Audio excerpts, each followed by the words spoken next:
知道打了多少人呢？我不知道，我因为这一个没打死，我估计也打到人呢，我估计没打死，因为那这打药也不厉害。水泊梁山一共才100单八将，但是他一个人却杀了109个人。我这可不是在危言耸听的编故事啊！接下来我要为大家讲述的是咱们刑侦史上死亡人数最多的一起爆炸案，而这个罪犯的名字叫做靳如超，就是他一个人制造了石家庄特大爆炸案。那到底是怎样的原因让他如此的疯狂呢？案子有点长，建议您收藏，咱们马上开讲。在1960年，靳如超呢出生在江苏的宿迁，他在家里边排行老二，有一个姐姐，有个弟弟，有个妹妹。其实呢，小时候他的生活状态还是很正常的，但是到了9岁那年，他的命运就改变了。说那年呢，他突然得了一个感冒，感冒之后呢，去医院检查，治疗了半天没治好，这感冒的就引发了中耳炎，最后把这耳朵给烧坏了。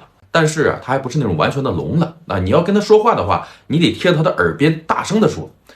就这样呢，同学们开始嘲笑他了也开始给他起外号了，大家都叫他靳聋子。那同学们呢，一是嘲笑他，自己呢也特别自卑。慢慢的，他这个性格也发生了很大的变化。他就感觉呢，别人看他的眼神都是在嘲笑他，别人冲着他笑，他认为那是嘲笑。其实呢，这一切都是他主观的想法。到了16岁那年，索性也不上学了，上也听不懂，也听不见嘛。而且呢，父母也离婚了，然后呢，他跟着母亲生活。他母亲呢就托关系把他安排到了石家庄的棉纺3厂当了一个工人。这开始那几年呢，靳如超呢也是老老实实的当工人。到了24岁的时候家里边给他安排了婚事，就结婚了。那刚结婚那会儿呢，其实两口子还是不错的他们做了点买卖，生活呢也渐渐的好了起来。那以前饱受了嘲笑和冷眼的靳如超，有了钱之后，身边突然多了非常多的朋友和女人。那这下他可狂了，心里边想了，我压在心里边的怨气终于是可以出了俗话说得好男人有钱就变坏，靳如超那也不例外。那有了钱之后呢，各种的找什么情人小三之类的和他们都发生了关系。这妻子呢，刚开始就跟他闹跟他闹过2回之后，再也不闹了，因为靳如超把他媳妇打服了。后来呢，媳妇也老实了，意思你愿意玩玩吧，我也管不了。紧接着到了88年的时候，靳如超的媳妇生个孩子。这本来想着说生完孩子，这靳如超应该收心了，没想到媳妇还没出月子呢，靳如超竟然用电线把他媳妇绑了起来意思说了，今天你必须说出来这孩子到底是谁的我就不相信这孩子是我的。你要不说出那个男人是谁，我就通上电把你电死随着这个骂声越来越大，这靳如超的邻居呢就听见了，然后呢就赶紧叫过来了妻子家的娘家人过来帮忙，这个事儿呢也算解决了。这妻子虽然伤心，虽然难受但是他等来了好消息什么好消息呢？过了一段时间靳如超蹲大狱去了因为什么呢？说靳如超呢在外边和一个女人勾搭上了，经常给这个女人买东西买化妆品买衣服了。可是到了这个临门一脚的时候这个女的就不同意就不同意和他发生关系。这一下可把他气坏了，然后他直接把那女的强行给办了。办了之后，人家女的直接报警了，告了他一个强奸罪。他呢因为强奸罪被判了10年。而就在监狱里边这几年呢，这靳如超和他的妻子离婚了，同时呢他母亲也去世了。这靳如超呢是提前出的狱，他出狱之后呢去找他的父亲了。此时的父亲呢已经找了一个后老伴，也就是他的继母。然后呢他去了之后呢，不是老老实实的在那儿干点活之类的，然后天天是朝这个父亲要钱要不就是打骂他的继母，甚至对他的弟弟妹妹那也是非打即骂。那意思反正我蹲过大牢，我是罪犯，反正我没钱了，没钱你们就得给我。为这些事那弟弟妹妹都得躲着他，甚至搬了好几次家。但是说呢，什么样的人他都有桃花运靳如超呢有一天碰到一个女人。其实这个女人呢说白了就是导致后边这个爆炸案的根源。说是在2000年8月份的一天他在街上碰到一个流浪的女人。这个女人呢是一路的乞讨，她是云南的，她一路乞讨来到了石家庄。这个女人叫做韦志花。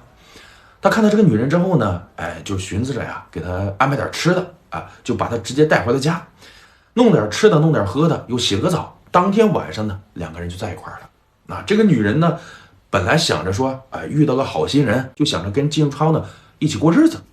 靳如超刚开始对他还可以没想到过了一阵呢，这个恶魔本性又展现出来了。对这个韦志花呢也是非打即骂啊，打得特别的狠。后来呢，这金如涛的亲姐姐呀，实在看不下去了，她呀偷偷的拿了600块钱塞给了这个韦志花，那意思呀，你赶紧的呀，自个儿买个车票，赶紧跑回老家得了。你要再不走啊，他就得打死你了。于是呢，这韦志花呀就偷偷的跑回了云南老家。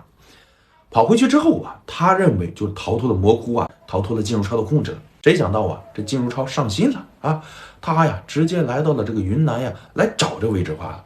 意思呀想把他接回去，给他道个歉，想着和他结婚。但这韦志花呀，这次呀在娘家里边那也腰杆硬了，说，哼，你打我的时候你可没这么说呀，你当时要弄死我呀，反正呢我不跟你回去了。这金如超呢一看不行，就好好的劝吧，甚至就下跪求情最后呢，这韦志花的父母说了你要是想让我女儿跟着你走你得拿点彩礼拿多少呢？6800块，6800块确实不少了如果没有这6800，你是带不走我这女儿韦志花。金如超本身就没钱现在你要6800，你是要我的命所以特别的生气。然后在那儿又住了一阵到了01年的3月9号这一天金如超呢又和这个韦志花呀单独聊了聊着聊着呢，又聊到这个彩礼这事儿了还是那句话，你不给我钱，我就不跟你走行，你不跟我走是吧？你不跟我走，我就带你走。你带我去哪儿我带你去哪儿？我带你下地狱吧。然后呢，他就直接搂住了这个韦志花的脖子，掐了半天，但是没掐死。这一看没掐死，你还挣扎呢？这金如超呢，恼了，拽着他的头发呀，直接来到了旁边的厨房。厨房，咱们知道云南那边都砍柴，那里边有个砍柴的柴刀。然后呢，他提起这个柴刀对着这韦志花的脑袋是咔咔咔一顿的乱砍就跟切大骨头似的。现场有多惨烈呢？这韦志花的头盖骨都被砍碎了。砍完之后，他把这尸体呢藏在了床底下，然后是逃之大吉了。到这个时候，他已经是没法控制了。这金如超心里边想的，反正呢我已经杀人了，我杀一个也是杀，杀一群也是杀，我不如直接把欺负过我的人全都给宰了。咱就说呀，咱们之前讲的这悍匪，你哪怕出去报仇，你拿个枪你拿个刀，这都正常。但这小子来的是最狠的，他首先想到的呀是炸死别人回到了石家庄这边通过关系找了几个在这菜市场上班的，然后呢买了575千克的炸药，又整了一些雷管引线之类的。接下来他就要开始他的复仇计划了咱们先说呀，他炸的这108个人还不在一栋楼上是分了5个地方，因为呢他想把所有他看不上的所谓他认为欺负过他的人全都炸死。咱们先交代一下具体这5个地方在哪儿您别着急。第一个地方他想炸死谁呢？炸死他的前妻和他自己的亲生儿子，他认为前妻呢就是和他离婚他气不过。第二个地方就是炸死他的前妻岳父岳母，他认为当时闹矛盾，他这个岳父岳母帮着他们闺女说话我也得炸死。第三个地方炸死他的父亲和那个继母。第四个地方炸毁他母亲那个老房子因为说母亲虽然去世了，但是他姐姐呢把这个老房子给卖了，他就特别痛恨他的姐姐，我是儿子，你做什么主没经过我同意你就卖，对吧？第5个地方那就是炸毁自己的家，他的目的呢就是炸毁自己家的宿舍楼，也就是棉房3厂宿舍楼16号楼。因为他从小在这住着他对这些同事街坊邻居他都看不顺眼，他觉得别人都欺负过他，所以他想把他们全部带走。计划好了这一切准备好了时间，到了01年3月15号这一天，他就开始布这个炸点了。他把这个雷管引线炸药呢全都弄好以后来到的这些地方，首先他要把这些东西呢依次的放在这5个地方。布置好了这些炸点之后呢，他就开始等待着作案时间了。等到了3月16号凌晨的时候，这小子就开始行动了。他呢是先点燃了这15号楼和16号楼，就是他父亲的家和自己家这个宿舍楼。点完之后，他就赶紧的跑了出去，然后打了一个车就去下一个引爆点。紧接着就赶到了前妻的岳父岳母家那个地方，又点燃那儿的炸药。点了那儿的炸药之后，又打了一个车赶到了前妻家，最后又坐了个出租车来到他母亲那个旧房子那儿，把那引爆了。至此，这5个引爆点全都让他给引爆了您能想象当时那个场景吗？凌晨的时候，凌晨的石家庄，咚咚咚咚咚，连续的爆炸，所有的人都懵了引爆了这5个点之后呢，他就打了一个车直接逃出了石家庄，然后辗转了各种的交通工具，最后一直跑到了广西的北海。下面咱们着重说说这5个炸点到底是炸了多少人。首先是他前妻家那儿前妻家那个宿舍楼呢，1单元被炸塌了，导致了10人死亡，6人受伤。再就是前妻的父母家，父母那个宿舍楼呢，第3单元被炸塌了，死了5个，伤了20个。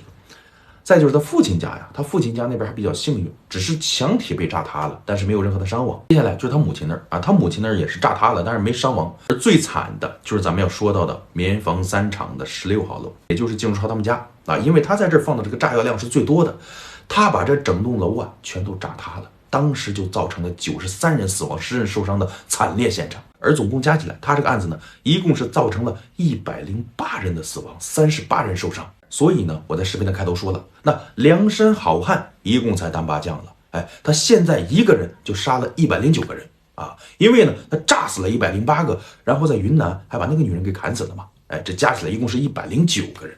最关键的是，真正和他所谓有仇的，他都没炸死只是那些什么所谓的街坊邻居，那在睡梦中莫名其妙的就被带走了真的是太冤了。接下来那就是逮捕他了他呢跑到广西那边的目的就想着是偷渡出去，但是呢这个案子太大了，那不可能给他任何喘息的机会。到了3月23号这一天，靳如超终于是被逮住了同样呢，卖他雷管炸药的那几个人也被逮了。最后审讯他的时候说你真正的目的是什么呀他说了，我从小就被人欺负被人看不起，我就想报复报复他们我反正已经活不了了，我不想活了，那我就把那些欺负我的人全部带走。